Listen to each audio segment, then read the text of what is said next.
আজকে শিলচরের ভয়াবহ এই ফ্লাড যে পরিস্থিতি হয়েছে তা পর্যালোচনা চলছে।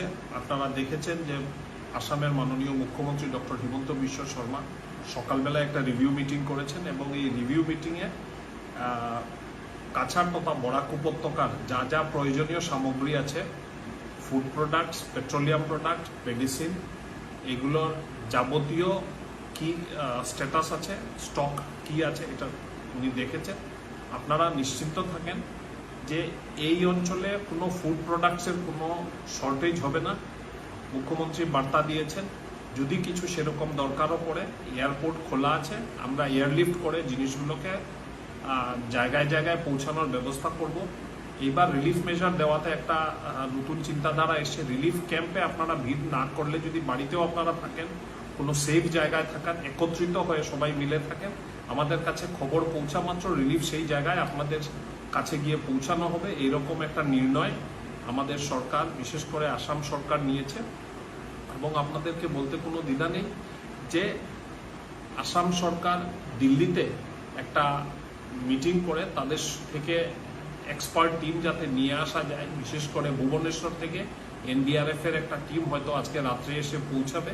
কিছু কিছু এনডিআরএফ এর বোট শহরের ভেতরের এলাকাগুলোতে মানুষকে যারা আটকে আছেন তাদেরকে একটা সেফ জায়গাতে পৌঁছানোর জন্য ব্যবস্থা করছে।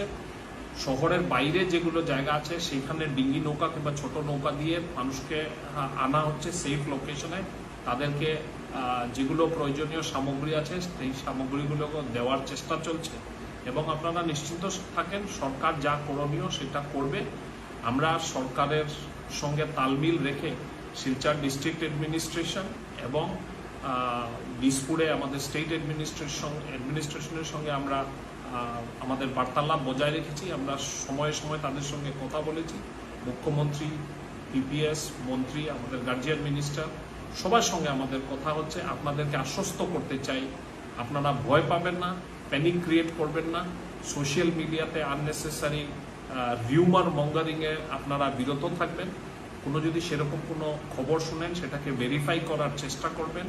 আবারও আমি বলছি, খাদ্য সামগ্রী, পেট্রোলিয়াম প্রোডাক্টস, ওষুধপত্র, কোনো শর্টেজ বরাক উপত্যকায় নেই। আর সরকার তার দিকে একটা তীক্ষ্ণ দৃষ্টি দিয়ে রাখছে। এবং আপনাদেরকে অনুরোধ করছি, বাড়ির থেকে আননেসেসারিলি বেরোবেন না এবং আপনারা সবাই সেফ থাকুন, সুস্থ থাকুন। নমস্কার।